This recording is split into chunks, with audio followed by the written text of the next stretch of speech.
Now, Biography on Book TV looks at the life of astronomer Carl Sagan, who died in 1996. Recently, two authors published biographies of Mr. Sagan's life and work. Key Davidson wrote Carl Sagan, A Life, and William Poundstone wrote Carl Sagan, A Life in the Cosmos. Both biographers were hosted by the Skeptics Society at the California Institute of Technology, where they talked about Carl Sagan's scientific ideas and methods, and about his personal and family life. Their discussion lasts over an hour. So I have to do the introduction stuff anyway. I'm Michael Shermer, the director of the Skeptics Society and the publisher of Skeptic Magazine. We are hosting a special on Carl Sagan with the publication of his two biographies by William Poundstone and Key Davidson. And we're going to spend the hour discussing Carl, his life, and what it means. And so I got to thinking about this whole subject of what is the measure of a life when it is gone. An obit in the newspaper, a short story in a magazine, a tribute from family, friends, and colleagues, a potted television biography, 500-page book. How should we capture the essence of that life? A list of accomplishments, highlights and lowlights, interviews with family, friends, and colleagues, and a few critics thrown in for good measure. A womb-to-tomb narrative. And if that life was extraordinary, a life of greatness, an epochal creating life, how is a contemporary biographer to put that life in perspective when the epic is still going on? What tools should we use? Oral history interviews, demographic and statistical compilation, document analysis? What fields should we consult? Psychology, sociology, cultural history? Does the measure of a life depend as much on who is doing the measuring as it does on the measured life itself? Or can we actually get to the meaningful core of a person? Can there be a science of biography? Well, I was reading Barbara Tuchman's book, A Distant Mirror, and she had an interesting statement at the beginning of this book about the convolution of history. In fact, how contradictions are a part of life, not merely a matter of conflicting evidence. She says, I would ask the reader to expect contradictions, not uniformity. No aspect of society, no habit, custom, movement, development is without cross-currents. Starving peasants in hovels lived alongside prosperous peasants in feather beds. Children are neglected and children are loved. Knights talk of honor and turn brigand. Amid depopulation and disaster, extravagance and splendor were never more extreme.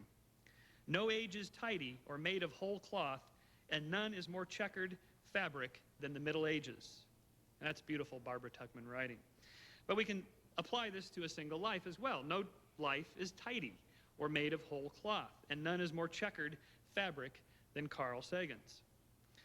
One problem with narrative biography is determining whether a description of one's subject by a colleague, a friend, family member represents a long-term personality trait or a short-term temporal state.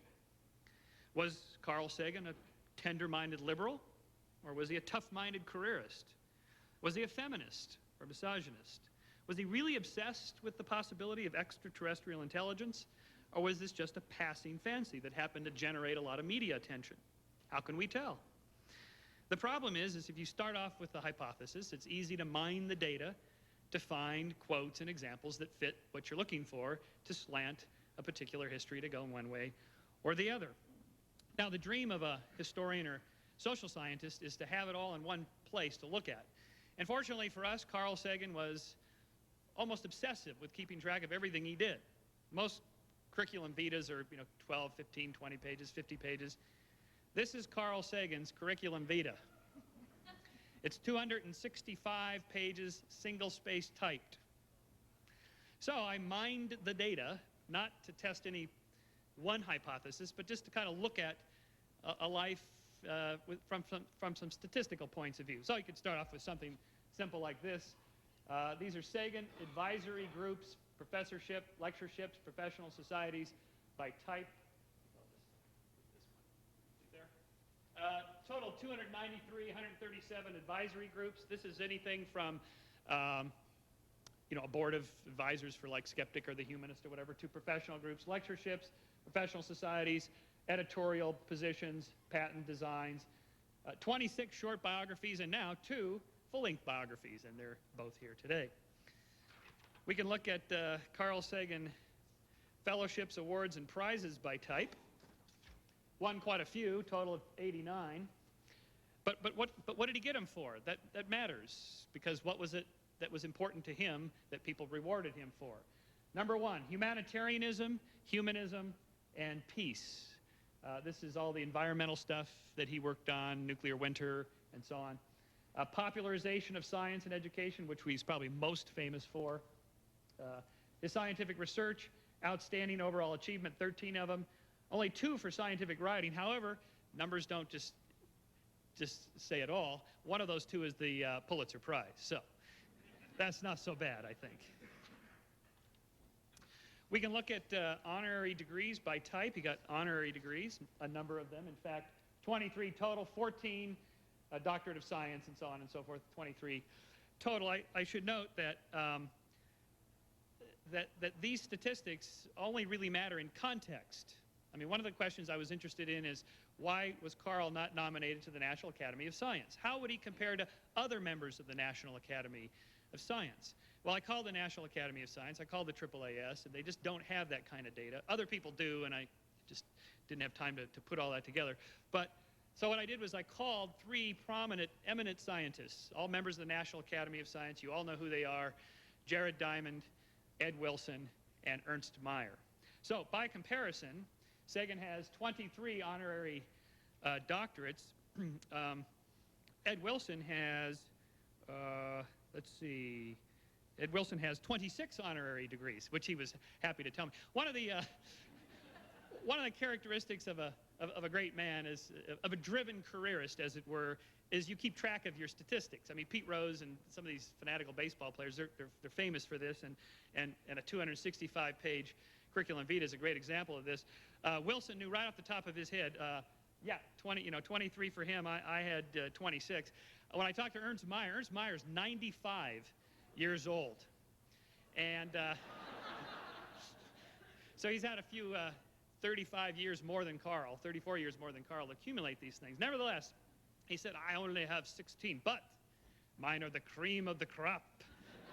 My doctorates are from Oxford and Cambridge and Harvard and Yale and Bologna. He said, and you know Bologna is the world's oldest university. Okay, Ernst, I got it. I mean, these guys, you know, they didn't get to where they are by being lack of self-confidence. We can look at books. I did a content rating of Carl Sagan's books. I mean, what's he interested in? What's he writing about? Planetary science, the most, 10. He was a planetary scientist, first and foremost. That was his most conservative thing that he did. But exobiology and the search for extraterrestrial intelligence, 8 books. General science, 6. Nuclear war, environment, 5. 2 on evolution. I should say that 12 of these were solo authored. The other 19 are co-authored. So Sagan was very good at working with other people and sharing ideas and data. Oh, I should put by comparison here. Ed Wilson has 23 books, 9 solo author, 8 co-authored, 6 co-edited. Ernst has 21 books, 13 solo authored, and 4 co-authored. But Ernst was quick to tell me that one of them was 900 pages long. Okay. And I'm telling you, at 95, he did not have to go to his notes to explain this to me. Sagan scientific articles by content, 500 publications, 67 publications in Science or Nature. Science and Nature are the 2 most prestigious journals. When you go to the www.science.com and look at their criteria for what you should consider before you submit your paper, they ask you, is this the most important thing you've ever done? Is this the most original work you've ever done? And if you told nobody about the results, then you can consider sending it in. All right? 67 of those is not bad. I should note that this includes abstracts, which is a little unfair. My other guys, Jared Diamond and Ernst Mayr and Ed Wilson, did not include abstracts in their CV, and they felt that was a little bit of a cheat. So when we actually do the comparison, and by the way, before I put that up, planetary science, again, #1 priority in his scientific publication, almost double the second one of exobiology at 158.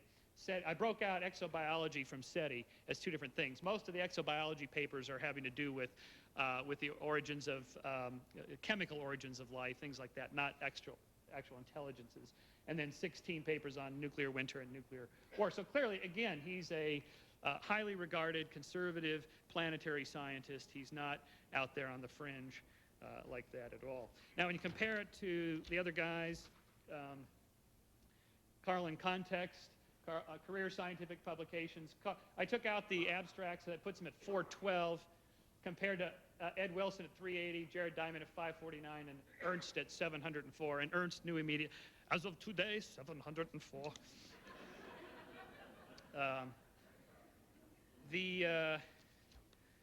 The rate of publication, oh, I think I forgot to print out my, no, I have it here. The rate of publication is slightly different. Jared's, no, I didn't print that out. Jared's is actually the highest if you do publications per year, because Ernst's 95 and Jared's is 55. So Jared's comes out at 13.4 a year. Karl's is 10.3. Ed's was 7.2. So Karl's certainly in the ballpark of the most eminent scientists today. Not the highest, but it also shows you what a highly regarded scientist Jared Diamond is as well. If you look at this was quite an interesting thing. This took me almost all day Saturday to do this. This was Carl Sagan popular articles by content. Forget that. It's 1380. It's a typo. 271 was the highest one. The most written about thing by Karl in non-scientific publications, these are just magazine articles and so on, is SETI and space exploration. That was his true passion. Not just his scientific passion, but his personal passion there. And there it is. The data speak for themselves. Actually, the number 2 most common thing written about was Sagan himself. 263 interviews or profiles of Karl and or his wife, Anne. And then nuclear war and winter is pretty close to that, as well as social commentary. I broke these out. Environment and nuclear war is one. Social commentary is like women's rights, abortion rights, free speech, things like that. And then all the way down. See, exobiology is quite small compared to these over here. So again, that gives us a feeling for where his interests lie, where he vested a lot of his time. Carl Sagan, scientific popular articles by year. Question is did he lose scientific credibility and productivity after Cosmos and becoming such a productive popularizer of science? The answer is no, and you can see it in the data. Here's the big spike. Cosmos airs, whoop, number of popular articles. But the pace of his scientific production continues throughout. I mean, there's little fluctuations throughout, as there are in all careers, and there's a little dip just before 1980 because, of course, when you're producing a 13-part series for PBS, there's no time to actually do the research, so there's not many papers coming out just after that. But he gets back on track. So he was accused of being a mere popularizer and not doing real science. Not true. There it is. And these are peer-reviewed. And again, Science and Nature are in there prominently. Finally, I wanted to look at Carl Sagan personality. Again, if you say, he was a tough-minded careerist, or was he a tender-minded liberal supporting women's rights, what was he? Well, one way to answer that question, and I'm going to kind of go through this quickly, but this will all be in my next essay in Skeptic, in which I sort of look at all this in a little more detail. Frank Sulloway and I, Frank is here, a social scientist, wherever Frank went. Where'd you go, Frank? Oh, there he is, back there, Frank Sulloway. Thank you for coming, Frank, from UC Berkeley. Frank and I did a mailing to a bunch of Karl's family members, friends, colleagues, and asked them to fill out this. This is what's called the Big Five personality scale. What we're measuring is conscientiousness, agreeableness, openness to experience, extroversion, and neuroticism. And they were to answer the question, I see Carl Sagan as someone who was, and then on a scale of 1 to 9, not dutiful, dutiful, trusting, suspicious, interested in the arts, organized, disorganized, and so on. These 40 adjective pairs then reduce down to these 5 different personality dimensions, and then from that you correlate them, and then you correlate the raters to see the consistency between the raters. I mean, if they're scattered all over the board, he was liberal, he was conservative, then what can we say? But the correlation that Frank ran for me on these was a 0.74 correlation between the raters, which is, in social sciences, that's plenty high, that's respectable, that's enough, that we can say something intelligent about Carl Sagan's personality in context of the population at large, which Frank Sulloway has a database of over 7,000 people in his computer. So we just rank Karl by his raters compared to his personality. For example, on conscientiousness, he's at the 88th percentile of the general population. Very high in conscientiousness. Very low in agreeableness, okay? So he's tough-minded. He'd rather be right than nice, I guess would be one way to say it. He's willing to stand up and you know, for what he believes to be true. He can be hard-headed, that kind of thing. The other significant one was quite interesting, 97th percentile openness to experience. Wow. I mean, to be a pioneer in a science, in a field, you really need to be open to experiences. These two are not particularly significant, although in neuroticism there is the compulsiveness component, and I think that's probably pretty high as evidence of this as data. I should note, too, in that 1,380 popular science articles are included articles not about Carl, but about a subject in which he was interviewed. And when I told that to Jared and Ed and Ernst, they just groaned. They would never include something like that because it's not something he wrote and it's not an interview with him. So I think that's spiked a little bit high, but of course that's a product of being famous. You get called a lot. But the actual keeping track of it is a clue for us about his personality. This is somebody who is really a hard-nosed careerist, and he's keeping track of all the data, everybody that called him and so on, and had somebody to help him with that. So now, in the context of his particular revolution, his search for extraterrestrial intelligence, I did this search, Carl Sagan in context with the SETI pioneers. There's a book called The SETI Pioneers, in which some of this data was collected, the birth order data was collected. I then got the rest of it through the book and some other sources. Let me break that down for you so you can actually read it. Carl in context, the SETI pioneers. You'll see an interesting development here. This is birth rank and total sibship size. First of two, first of two, first of two, two of two, but older sister, so firstborn son. First of three, second of two, but again, firstborn son. First of two, second of two, again, firstborn son. First of two, only child. Sagan, first of two. Two of seven, one of seven, one of two, only one of three. Now, the author of this book makes the observation, isn't that interesting? There seems to be a preponderance of firstborns in the SETI movement. But he never asks the obvious next question. Is it significantly greater than what you would expect in any other population? So by itself, it's completely meaningless. But thanks again to Frank Sulloway, there's an actual test you can run, a statistical test, and you figure out what this population size is, you know what the general population size is, the average rate of firstborns and so on, and you do the calculations, and it turns out this is statistically significant at the 0.05 level. It's not as good as 0.01, but still it's statistically significant that this is more firstborns than you would expect by random chance at a statistically significant level.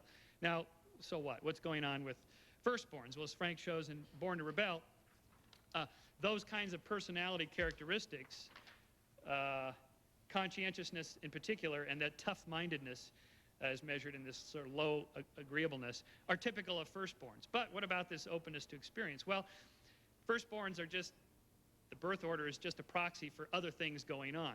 For example, if you have high conflict with your parents, then you're more open to it, then you're more like a later born than a firstborn. Carl didn't have high conflict with his parents, got along great with his parents. His mother loved him, adored him, and that's a big part of the biographies. It's fascinating.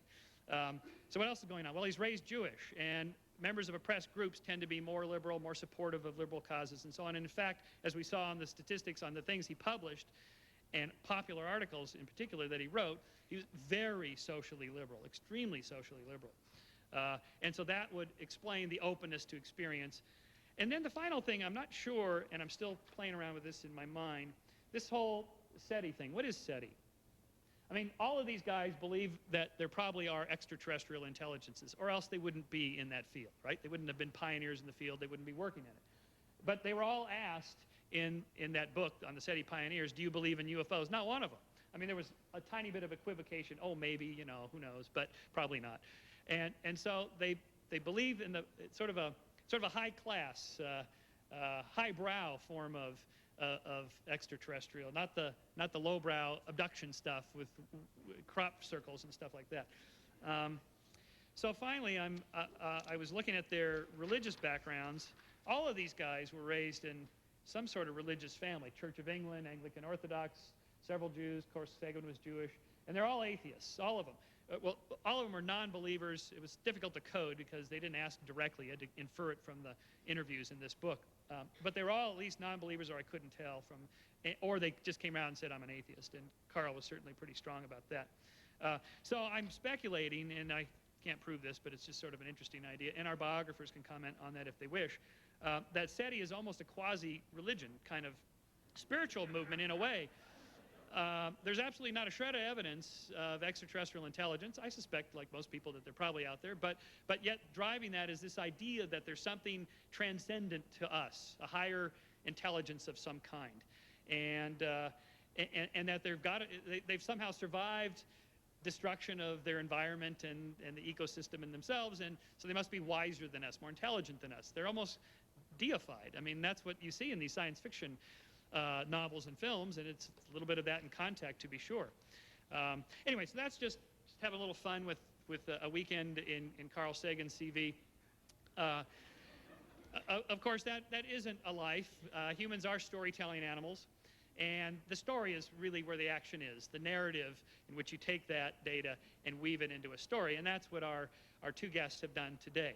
So we have two wonderful speakers today, William Poundstone and Mr Davidson. So we're going to start off with William Poundstone and his biography from Wiley, Carl Sagan, A Life in the Cosmos. What? Oh, yeah, right, sorry. But anyway, come on up. You want to stay at the podium. Okay. Well, thank you. One of my first editors told me something that I've always remembered. He said that there's a maxim in the world of publishing that you've got 10 seconds to sell a book. You'd better be able to explain whatever's new and exciting about your book faster than someone can pick up a remote. Well, I've remembered that because it's really scary to anyone who tries to write a serious book. I've written what I'd like to think is a nuanced account of the life of Carl Sagan. And the thing that everyone seems to focus on, and you may be ahead of me, is that Carl Sagan smoked marijuana.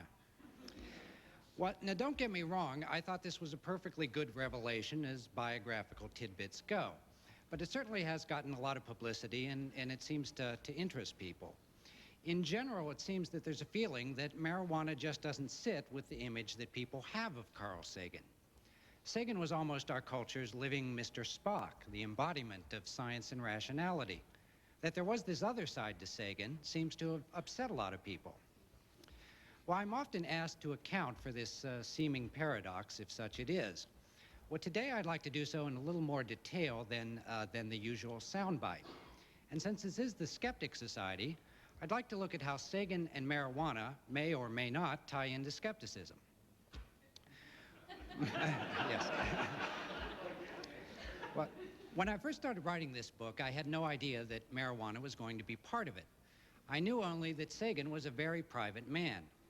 No full-length biography had been published in his lifetime. Now, that's kind of amazing when you consider just how famous he was, and that we live in a society where Ricky Martin rates half a dozen biographies. Well, now Sagan rates 2, so I guess we're making progress there. One of the very first people I interviewed for the book was Dr. Lester Grinspoon. Now, Grinspoon is a Harvard Medical School psychiatrist who was Carl's best friend for most of his life. In fact, Carl credited Lester with saving his life once during a hospital stay. So in a very real sense, if it wasn't for Grinspoon, we probably wouldn't even be here today talking about Carl Sagan. I might also add that Grinspoon was involved in many of Sagan's skeptical interests. It was actually Grinspoon who got permission for Sagan to listen to the hypnosis tapes of Barney and Betty Hill, the first celebrated case of alien abduction. And 30 years later, it was Grinspoon and Sagan who tried to convince their Harvard colleague John Mack that alien abductions were fantasy and not reality. As you may have noticed, they failed to convince Mack of that. But these are sidelights on Grinspoon's career. He's by far best known as a leading advocate for the decriminalization of marijuana. Now, you're probably thinking, aha, it was this Grinspoon who turned Sagan onto marijuana. Well, actually, I found out it was almost the opposite. I first met Dr. Grinspoon in his Cambridge office. I'm not quite sure what I expected him to be like. I guess the only mental image I had was Timothy Leary, another Harvard man. Well, Grinspoon is really nothing like that. He's now in his 60s, and he certainly dresses as conservatively as you'd expect a Harvard doctor to dress. But he also has this very accessible, regular guy look and manner to him that maybe isn't so typically Harvard.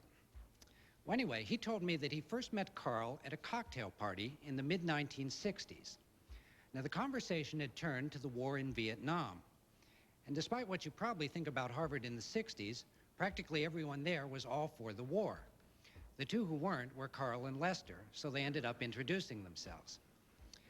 Well, at that time, Carl Sagan was a brash young astronomer on his way up in the world. He was already advising NASA on its missions to Mars and Venus. But his personal and professional focus was the so-called science of exobiology.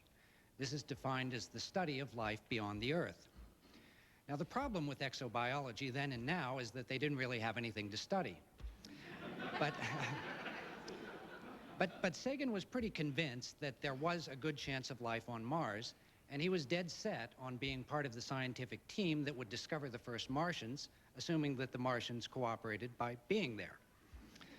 Well, Lester Grinspoon was about to embark on his own quite different professional crusade.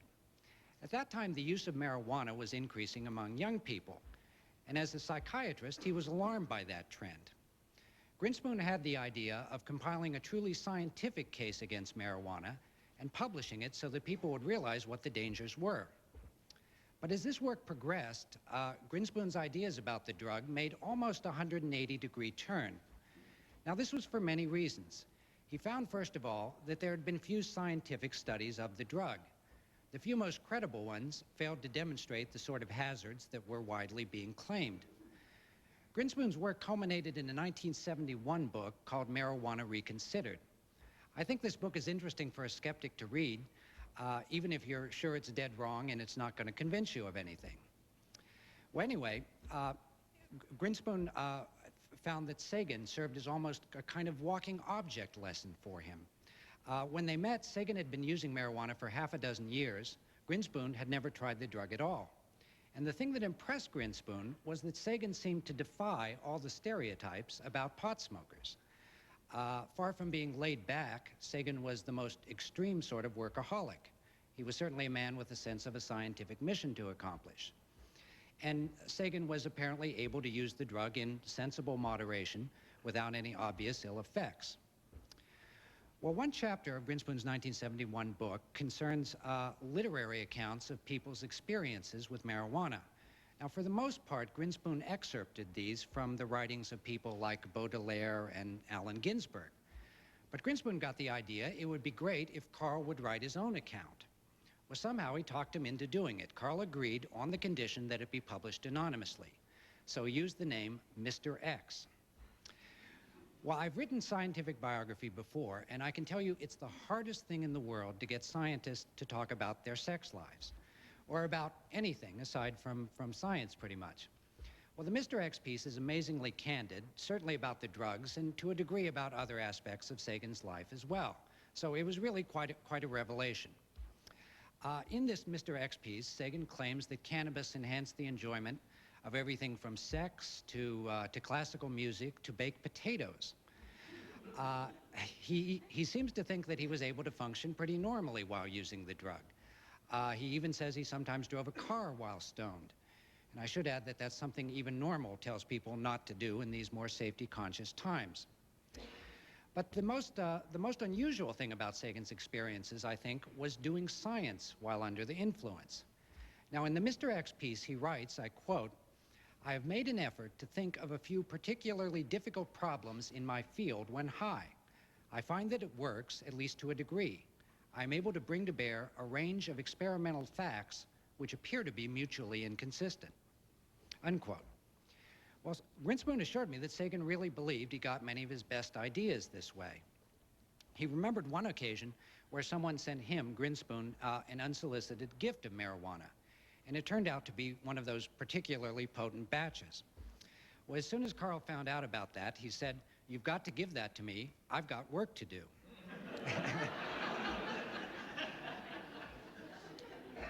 Now, the inspirations that Karl got or thought he got from the drug were not always limited to astronomy. On one occasion, Karl was in the shower while high and had a profound insight into the origins of racism. Well, Karl believed that this was such a great idea that it was vital that he remember it and disseminate it. But he knew from experience that if he didn't write it down immediately, he would forget it and it would be gone. So he grabbed a bar of soap and began writing frantically on the walls of the shower. Well, somehow he got out of the shower and continued writing on paper. At the end of about an hour, he found that he had written 11 short essays addressing many of the world's great social, political, and philosophical problems. He reread those essays the next day. He found that most of the ideas held up pretty well, and he reports that he ended up using many of those ideas in his lectures and books. Well, I should add that Sagan was not an uncritical dabbler in drugs. At about this time, LSD was certainly as trendy as marijuana, and it was also being touted as a source of so-called mind-expanding insights. But Sagan refused to try LSD. His reasoning, which he goes into in his Mr. X piece, was partly that the drug is dangerous because the dosage is just so minute that there's really no way of controlling it in a casual situation. In fact, he even applies what you might call typical Sagan logic to this. In the Mr. X piece, Sagan proposes a mathematical ratio to measure the risk potential of a recreational drug. Now, this he defines as the length of time it takes for a dose of the drug to take effect divided by the length of time it would take to consume a dangerous dose. Well, if you do the math, you find it's a huge high number for LSD. For marijuana, it's quite low. And Sagan writes that he hopes to see this ratio printed on the packs of soon-to-be legalized cannabis cigarettes. Well, of course, a lot has changed since Sagan wrote those words. More than ever, probably, marijuana is very much a hot button in our culture. Sagan made Grinspoon promise never to reveal Mr. X's identity. He surely wasn't ashamed of his drug use, but he was aware that disclosure could have professional repercussions. After all, he had to pass security clearances for NASA, and he was always testifying before Congress. Well, both men took this vow of secrecy quite seriously. Grinspoon mentioned that many years later, Sagan's firstborn son, Dorian, grew up, and he read Marijuana Reconsidered. Now, Dorian was able to put two and two together. He went to Grinspoon, who had been practically an uncle to him, and asked him if Karl wasn't Mr. X. But Grinspoon denied it. He felt he had to in view of his promise to Sagan. There was another occasion where Grinspoon wrote an article for the New York Times. He commented that marijuana was being used by people in all walks of life, kindergarten teachers, clergymen, et cetera, and he happened to throw in astronomers. Well, when Karl read that, he was shocked. I mean, he was upset even by that very, very oblique mention. So you're probably asking, how did Grinspoon come to tell me? Well, as it turned out, it was one of the things he mentioned in our very first conversation together. He explained that he hadn't told anyone about Mr. X, but believed that a posthumously published biography was the proper place for it. But he was extremely concerned about how this information would be presented. He asked me if I used marijuana and what my views on it were. Well, I went to high school at the very peak of the early 70s drug culture. Not that I was using drugs, I was in one of the nerdy cliques. We really didn't know much about drugs until, that is, we went to health class. Our health teacher was this 300-pound ex-Marine who showed us these great anti-drug films. The one I remember best was narrated by Sonny and Cher. Now, it had this segment that was purported to show exactly what it was like to be on an LSD trip. I can only imagine that the point was that this was supposed to be horrifying and scare kids out of ever using drugs. But all I can tell you is it was beautiful and imaginative, and I thought it looked great. Well, all my friends and I agreed that we had had zero interest in drugs before, but having seen these health class films, we definitely wanted to try them. Well, eventually I grew up, and I tried marijuana, at least, at parties. And it struck me as, well, maybe not as good as the health class films, but certainly very enjoyable. I should add, though, that I suppose I still qualify as a nerd in that marijuana has never been a really big part of my life. But certainly, as I told Grinspoon, I had no problem with Sagan's political stance about marijuana. It seemed very well reasoned, as did most of Sagan's political stances. But as I mentioned to Grinspoon, there is this tendency to boil any book, and certainly a biography, down to the 10-second revelation. And it's one thing for me to devote half a dozen pages in the book to exploring Sagan's elaborate intellectual rationale for using marijuana, but that doesn't prevent the media from excerpting this one factoid out of context and running the headline like "Top Astronomer, a Pothead." Well, the first direct feedback I got on my book was actually well before publication. I sent copies of the manuscript to some of Sagan's family and friends for review. Foremost among them certainly was Karl's widow, Anne Druyan. Now, Anne Druyan is a very open advocate of the decriminalization of marijuana. She actually sits on the board of NORML, the National Organization to Reform Marijuana Legislation. But I knew that she and Karl had had a falling out with the Grinspoons. In the last decade of his life, particularly, Karl could be an absolute terror to get along with. Now, I should add that not everyone felt this way, but certainly a statistically significant fraction of the people I interviewed did.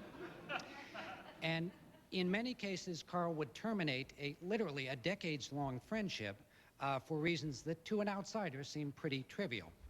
Well, the upshot was that he and Lester were scarcely talking in the last few years of Karl's life. So I wasn't quite sure how Druyan would take to this Mr. X material. Well, fortunately, she was totally supportive of my discussion of the whole marijuana issue, including Mr. X. Her only concern was one of balance. She wanted me and my readers to understand that marijuana was something Sagan used in moderation. And she gave me an example of that that actually struck me as kind of funny at the time. She mentioned that Karl was always going on these overseas trips, and he obviously couldn't take the drug in his luggage when he had to go through customs. So she said that he would often go for weeks without marijuana. Well, that struck me as funny because, because it reminded me of the great W.C. Fields line about traveling the Sahara without a corkscrew and having to subsist for weeks on nothing but food and water. Now, I know you're saying that's flippant, and it is, but the more I thought about that, the more I realized Druyan's point. We live in a society where a drunk can be funny and lovable, but even the most temperate user of cannabis is apt to be viewed a lot less tolerantly. I can give you one example from my own experience. I once wrote a book on the great mathematician John von Neumann. Now, he was notorious for downing a pint of rye whiskey at one sitting and then stepping behind the wheel of his Cadillac. Now, fortunately, he didn't kill himself or anyone else, but he had accidents all the time. There is, to this day, an intersection in Princeton that the locals point out as Von Neumann Corner, where he had all these accidents. And as far as I can tell, no one who read the Von Neumann book had the slightest problem with that. If anything, it was a great story that humanized the guy. Well, between Mr. Davidson's book and my own, I think it's fair to say that the Sagan marijuana story has had its 15 minutes of media fame. The media seem to have found this mystifying, but the stories really weren't too negative. I suppose the unkindest thing I saw was in People magazine, which ran a review starting with the claim, "Carl Sagan was a pot-smoking, thrice-married, spoiled son." Even so, I have to admit that all three claims are pretty accurate. One reaction to the book that I didn't quite expect is that this whole marijuana story seems to have roughly split the skeptic movement, and as far as I can tell, split them about down the middle. About half the people I've spoken with have no problem with this whatsoever. The other half feels somehow betrayed. Among this latter group seems to be Sagan's good friend, James Randi. I read on an internet news group that Randi was saying that, well, first of all, he wasn't even sure whether to believe the marijuana stories, but in any case, he was very much against any mind-altering substances. Well, I think you can make a very strong and certainly self-consistent case supporting Randi's position. If you want to minimize all risk, I think it's obvious that it's best to use no recreational drugs at all. You may also feel that, that sober reality is good and any altered state of consciousness is less good. That's sort of a personal value judgment, and as such, one that I don't think you can really criticize. But on that latter point, Sagan clearly differed from Randi. He liked the way marijuana made him feel, even felt that it somehow helped him with his work, and believed that that was justification for using it. Well, I think we have to accept that this is a point on which two very famously reasonable minds differ.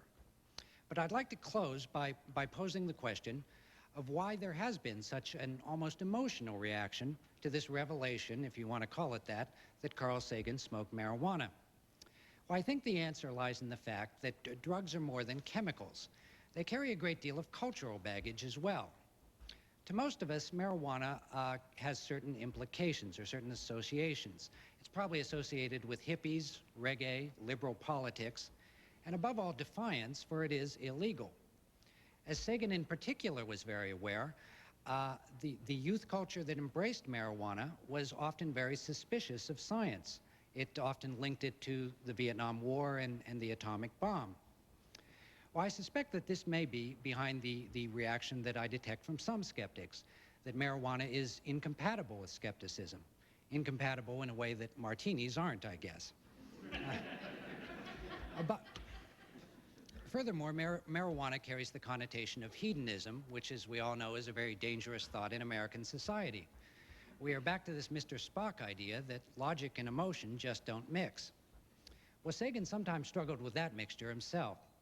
His first marriage was to Lynn Margulis, who of course is now hailed as one of the greatest of all living biologists. His second wife was Linda Salzman, an artist and later a TV writer.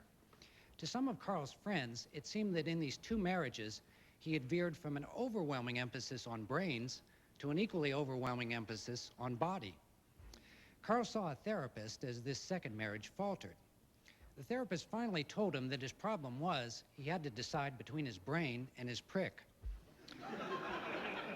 But Carl's reaction to that was, why can't I have both? Well, that type of conflict is something you see throughout Sagan's life, and I think throughout a lot of scientists' lives. In our society, pleasure and emotion are held to be at odds with the logic and skepticism that are the scientists' stock in trade. Now, some scientists respond by becoming emotionally stunted. I suppose I would have to place John von Neumann in that category. But then there are other scientists, like Sagan, who make a very conscious effort to strike a balance. In his Mr. X piece, Sagan wrote that he first tried marijuana at a time in his life when he realized that there was, quote, more to life than science. To Sagan, marijuana seems to have been emblematic of that other, not-so-rational side of life. And I suppose to a lot of people, not just scientists, that can be kind of a threatening idea. Now, Sagan was certainly not perfect at reconciling the intellectual and emotional sides of life, but he was wise enough to realize that he could have both.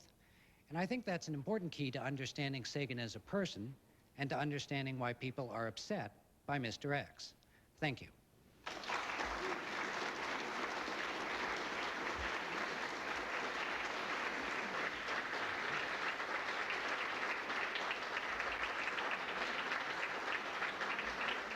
Thank you, William Poundstone.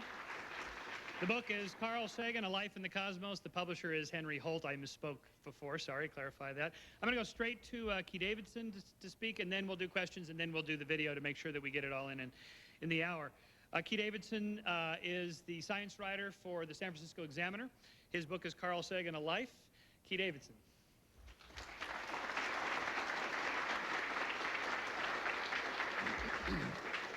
Bill, that was a superb speech, and I agree with a lot of the sentiments you expressed in there. I think that's a very good analysis of Carl and his relationship with marijuana and his relationship with people in general.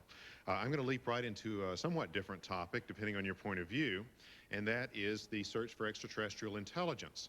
Now, that's the subject with which Carl is probably most popularly associated in the popular imagination. I think that a lot of people have the idea that Carl had his own radio telescope in his backyard, and he was out there listening for radio signals from other civilizations. He did not, actually, but he was certainly a figure who did more than any single person of all time to popularize the idea that the universe out there may be filled with hundreds of billions of stellar systems, planetary systems, some of which might have intelligent beings inhabiting those planets, beings that might have the technology and the will to communicate with us across interstellar distances, much as we might say, to use someone else's analogy, communicate with the ancient Greeks by reading their writings, or they might communicate with us by allowing us over 2,000 years to read what they wrote.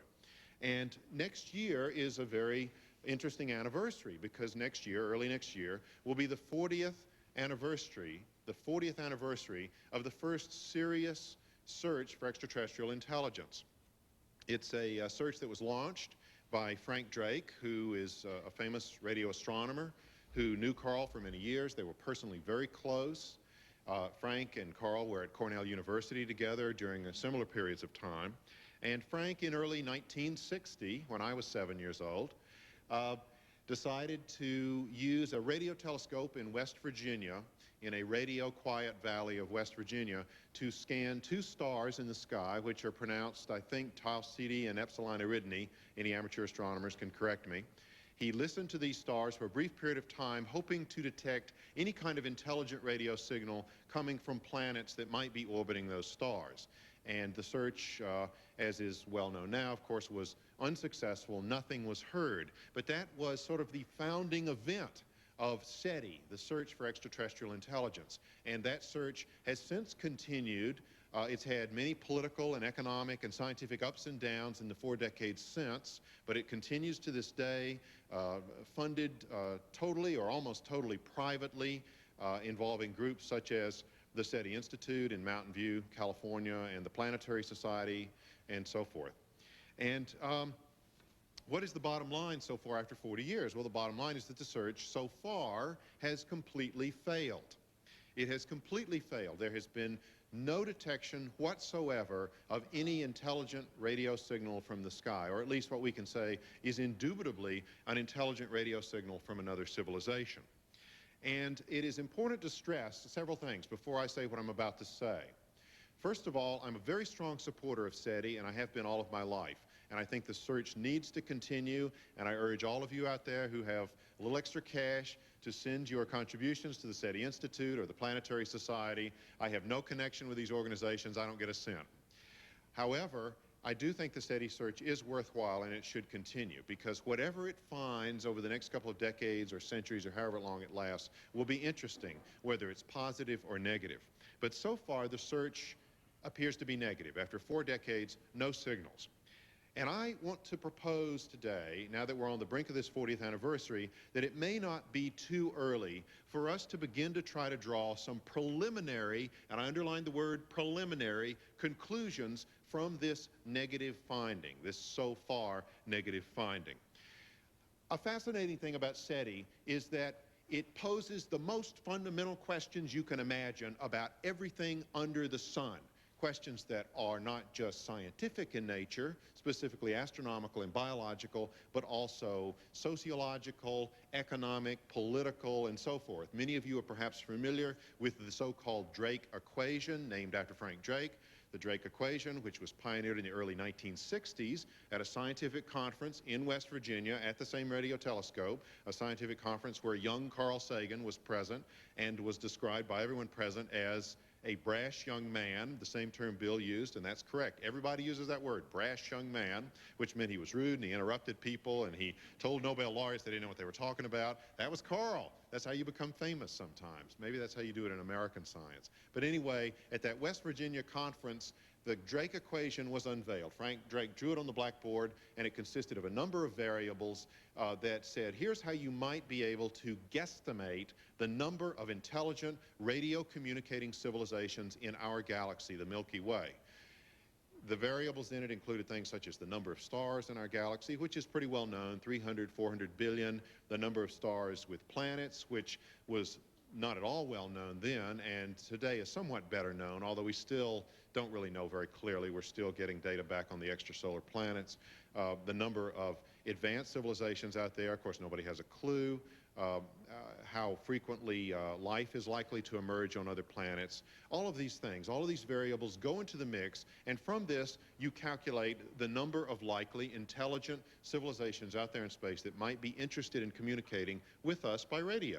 And the estimates that come out of it are very subjective. Some people who were present at this 1961 conference had very low estimates. They thought there are probably very, very few other intelligent civilizations in our galaxy. Carl was quite the optimist. Carl said, I think, that there are probably 1 million, give or take a few, intelligent civilizations out there that are advanced, perhaps more advanced than we are, and are capable of communicating with us. And so the Drake equation, its basic premise is that if you take all these variables, it can help you estimate the likelihood of intelligent life in the universe. And these variables thereby pose very fundamental questions. Questions such as, how does life emerge on a planet? For example, on the Earth, billions of years ago, how did the building blocks, the chemical building blocks of life first appear? How did those building blocks evolve into self-replicating, mutating, evolving microorganisms that then over time evolved into intelligent species, into us, in other words? How likely is intelligence to emerge on a planet? I mean, what is intelligence? These are things actually that are quite difficult to define when you try to define them. It's like artificial intelligence. When you try to define it, it turns out nobody really knows what it is, like art. What is it? It's a very subjective judgment. What were the processes that caused intelligent life on Earth to give rise to what we call high technology? And how likely is it that high technology would develop on other planets orbiting other stars in our galaxy? From what we know from anthropology, there's really no guarantee that a culture will develop in a technological direction. Many cultures, most cultures really, if you look at history, don't move in a high technological direction. Many of them perhaps are perfectly content to remain stable societies that have stable economic situations. They don't develop high technologies. They're perfectly happy to maintain a kind of technological and cultural stasis over thousands of years, and many people would argue they're a lot happier than we are. Maybe most planetary systems out there in our galaxy are exactly like that. They're not technological, they don't have radio, therefore we can't communicate with them, they can't communicate with us. So in other words, the bottom line is, the Drake equation raises incredibly fundamental questions about every subject that you can think about in the university curriculum. And Carl Sagan's estimate was 1 million intelligent civilizations out there. It's an arm-waving estimate, but that's the one that Carl helped to make famous. And now after 40 years, the SETI searches that have been conducted have scanned millions and millions of stars out there, and so far, as I said, no indubitably intelligent signals have been picked up. There have been little beeps and bumps here and there, but they've either turned out not to be replicable, or they've turned out to have very mundane explanations, ranging from secret Air Force experiments to literally the firing of spark plugs in passing automobiles, which send out faint radio signals. And so we haven't heard a thing after 40 years of searching. And what I want to propose is that it may be time for scientists to start to harvest the scientific and the cultural meaning of this negative finding. Not that we should stop searching, we should keep searching, but what does it mean that we haven't detected those signals yet?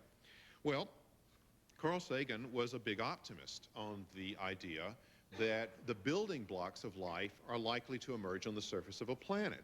He was an optimist about this because in the 1950s, he attended the University of Chicago. He was a young undergraduate and later graduate student there. And while he was there, he witnessed one of the great experiments in the history of biology, now known as the Miller-Urey Experiment, after the scientists who did it. Stanley Miller, now at San Diego, and Harold Urey, who was then at Chicago, Nobel laureate, discovered deuterium, and later went to San Diego, is now dead. The Miller-Urey Experiment, you can read about it in every high school chemistry book. And some of you may remember actually how it is done. It just involves a flask. You put certain reducing chemicals in it. You add some water, you electrify it, electrical discharges, you leave it overnight, and it turns out that you rapidly develop large amounts of amino acids, which are the chemical building blocks of proteins, which are simple, essential building blocks of life as we know it. And Carl Sagan, when he was a young student there, went into the laboratory where Stanley Miller was doing this experiment, and he saw the flask with its sort of pinkish coating like Pepto-Bismol on the inside wall. Here it is, it's creating all these amino acids. It's demonstrating that under simple conditions, very much like the early atmosphere of Earth with reducing gases, water, and electrical discharges, probably from lightning, you can get the building blocks of life. It appeared that the building blocks of life could be generated very easily in conditions that probably existed not just on the early Earth, but on planets all across the galaxy. Reducing gases, that is hydrogen-rich gases, hydrogen is the most common element in the universe. So this experiment transformed Carl Sagan's thinking about extraterrestrial life. When he was a young person, he had been excited about the possibility of extraterrestrial life because he read a lot of popular science, and he read a lot of science fiction, Edgar Rice Burroughs in particular. So he was emotionally ready to accept the idea of life on other worlds. He was also a big UFO buff, which also motivated him considerably. But what really got him thinking about extraterrestrial life scientifically was the Miller-Urey experiment. That's what really launched him. He was not directly connected with it, of course, but it launched him emotionally. And for the rest of his life, Karl, I think, continued to believe that the universe was and is, to use a Hollywood term, life-affirming. The universe likes to generate life. When you look out there at the night sky, what you're seeing in Karl's view are just jillions and jillions of Miller-Urey type experiments underway right now in the atmospheres of planets orbiting alien stars. Life is being constantly generated, or at least its building blocks are. And because Karl was a great optimist about these things, he also believed that once you created the building blocks of life, that was pretty much it. Everything else was simple. You would then just have a short step to the development of organisms and then eventually intelligence with which you could communicate. And I think after 40 years we can say that in that sense Karl was naive. And I think he began to realize late in his own life that he was naive. Evolution is in fact not that simple. It's difficult to generate the building blocks of life in real, believable planetary environments because the universe doesn't just create the building blocks of life, it also destroys them. In the late 50s, Karl was a graduate student, and he did part of his doctoral dissertation on the possibility that Miller-Urey type chemical processes had occurred in the atmosphere of the moon, which in the early solar system probably did have a very thin atmosphere, a reducing atmosphere. And Karl in his dissertation calculated that these organic molecules by Miller-Urey processes would just start piling up on the moon. You know, like Midas's gold, higher and higher, and that over millions of years, these would form into, through various random processes, into replicating, mutating, living creatures. And that's why in the 1960s, he and Joshua Lederberg and a few other scientists warned that when the first astronauts went to the moon, they might encounter microbes and they might accidentally bring them back to Earth where they would wipe us all out. So we needed the lunar quarantine program. That's why they advocated the famous or infamous lunar quarantine. That was all a long-term spin-off of the Miller-Urey experiment. And so Karl was a big optimist about this. He thought the universe would just generate piles and piles of life. But what Karl forgot was that the universe also destroys life. And over the last 40 years, what's one of the things that we've learned about our universe from astronomy and from the geological and the biological sciences?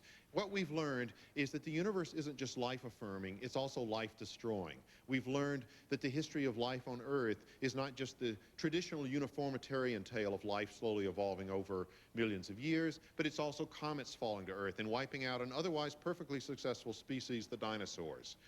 It's a matter of random processes in evolution that may never replicate themselves again. And so after 40 years, I think we're at a point where we can say that the stars are silent partly because the universe, contrary to what Karl thought, is actually pretty hostile to life. And that tells us something about our own future here on Earth. The more we learn about astronomy, the more we learn about ways in which we, as a species, may have a limited lifespan on this Earth. We may be destroyed by a falling comet. We might see an interstellar cloud pass through our solar system someday. I'm talking about thousands or millions of years, thereby dimming the sun, changing the climate, and freezing us all to death. Or the thing that Karl, late in life, as he got more sober and mature, really began to worry about, and that is the possibility that we may destroy ourselves. That's why in the 1980s, Karl became a very visible anti-nuclear activist. He became very active in trying to stop the proliferation of nuclear weapons because he began to realize that the reason why the stars are silent, why we're not hearing greetings from the heavens, may be at least partly because the universe is full of destroyed civilizations. There may be millions of planets out there with civilizations on them, but they're the ruins of civilizations, and they're smoking, and they're radioactive, and that may be our fate next. And that's why I think if Karl were here today, he would express, on the one hand, great relief that since the end of the Cold War, we've seen a substantial diminution in the size of the world's nuclear arsenals. But I think he would also express great concern about the fact that we haven't completely eliminated nuclear weapons, that the superpowers still have thousands of nuclear weapons in their arsenals, that recently we've seen Boris Yeltsin sort of rattling the nuclear sabers again for his own political agenda, that recently there's been talk about gutting the anti-ballistic missile treaty, and I think the thing that would sadden and anger Karl the most is the U.S. Senate's inexplicable decision not to accept the Comprehensive Test Ban Treaty. So I think if Karl were here today, he would tell us, although he was an atheist, he might choose to use metaphorical words. He might say that God hasn't given up on us yet, but if you listen to the stars and you hear nothing, their silence may tell you that God doesn't have infinite patience with us as well, and soon we may also be wiped off the slate. I want to thank you very much.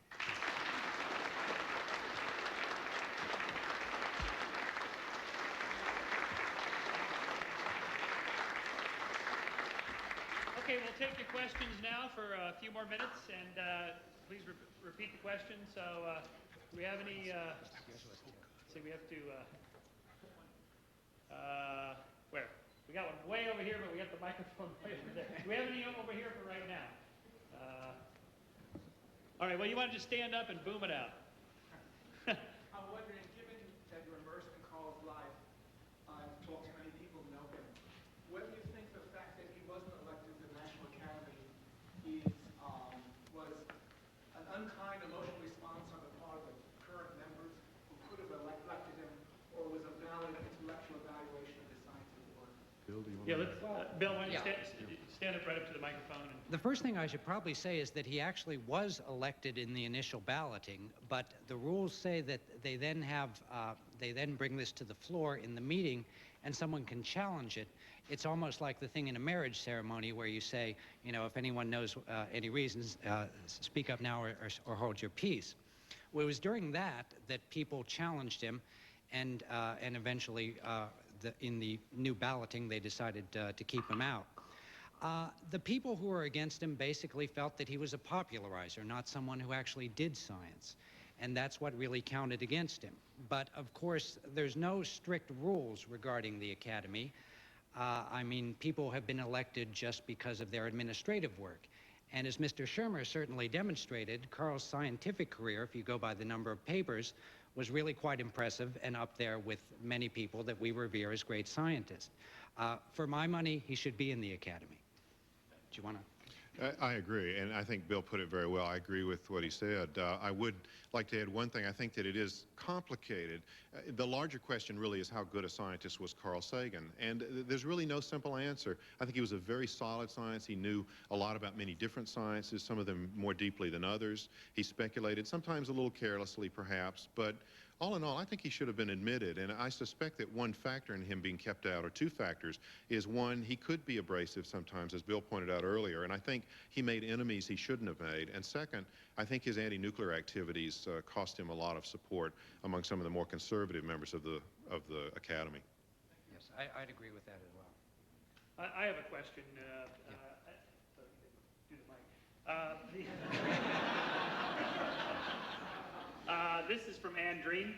Oh, yeah. And her concern is that you both relied too heavily on Lester Grinspoon, who had a falling out with Karl, who has an agenda against Karl. And I'm wondering how you judged Grinspoon's commentary on Karl as a person in the context that maybe he was angry at him, or they had this falling out. I didn't see he was angry at him.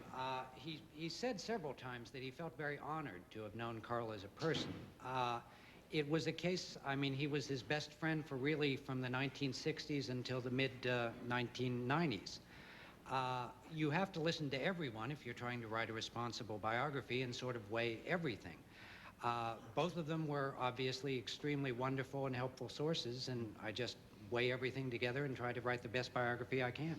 Sure. And I concur. I mean, Annie Dreen, by the way, is somebody I have enormous respect for. I think she had enormous impact on Karl, intellectually, emotionally, and politically. But I can only say that Lester expressed great affection for Karl's memory. So did Lester's son, David, who was very close to Karl when they were growing up.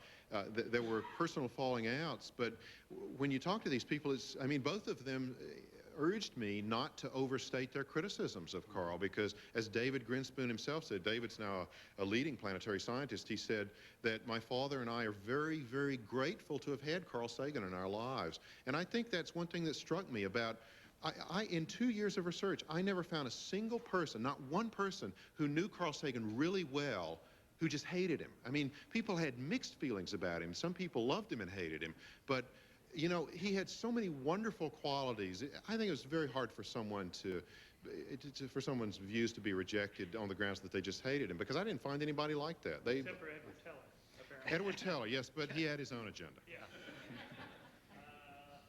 Here's an idea. Go ahead. We've heard a lot about deathbed conversion, but in the end he was calling to God and praying and all those kind of things. Can you put those to rest? It's just an urban legend. Yeah. I mean, that was one of the things Julian, certainly made sure that I was very clear on.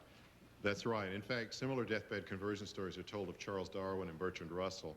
One of the ways, one of the ways that the purveyors of superstition and flimflammery try to outlast history is by rewriting history. And Karl wanted it very clearly known he remained an atheist to the end. He did not believe in an afterlife. Annie herself has very courageously maintained that point of view publicly, and I think it's a very courageous thing to do. There's one up there. If you want to take it down. Hang on one second. Okay. I think you rightly pointed out that Carl Sagan will be best remembered for his popularizing of science. I was just wondering, from each of you, what do you think his most important single scientific achievement or accomplishment was in his life, or his most important paper?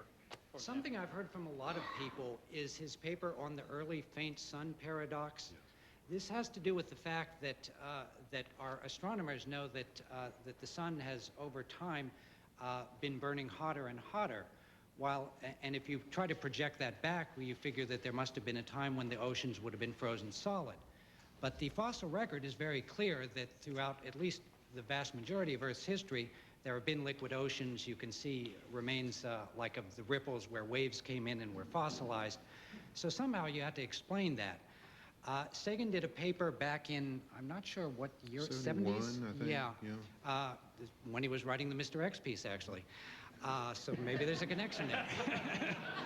Pure coincidence. But at any rate, it's been an extremely influential paper. He proposed one possible explanation for it that involved an evolving greenhouse effect, which changed just in sync to keep the Earth's temperature essentially the same. Now, many other explanations have been advanced since then, and no one is saying that Sagan's is going to be judged as the final one.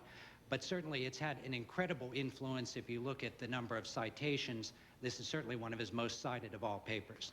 I agree. I think the faint early sun paradox paper is extraordinarily important. It's beginning to get new attention. James Casting, among others, has pointed it out as a prescient paper. Certainly, Karl is best known among scientists for his Venus greenhouse work, but it's likely other people would have wrapped that up sooner or later if Karl hadn't. In fact, it's certain they would have. I'd like to suggest that there's a lot of gold in Sagan's research. I point out in the preface to my book that there are a number of prophecies, if I may call it that before a group like this, prophecies that Karl made where he had scientific ideas, he and colleagues had scientific ideas that have turned out to be correct or may well turn out to be correct. What's funny is the reasoning process that went into them is often erroneous. Not always. Karl, for example, along with another scientist whose name I've forgotten, did some research back in the 1970s with computer modeling of the formation of planetary systems, which showed... Stephen Dole, yeah, okay. And they showed that some planetary systems, extrasolar planetary systems, might have extraordinarily large gas giant planets right next to their suns. Well, now we're finding all these extrasolar planets, and this completely counterintuitive prediction is turning out to be true. Now, was the reasoning process right? Well, people will have to go back and look at it. But I think this is important for one very important reason. It suggests that often scientific advances may be made for the wrong reasons. In other words, by going down blind alleys, you can often get to the truth. Let's take one more question right there. I wanted to sort of explore the characterization of Carl Sagan as an atheist. I know in everything that I've read written by Carl Sagan himself, he sort of was a little more complex on the issue. He said it depended on what your definition of a God would be, and he had no problem adopting the God of Einstein or of Spinoza.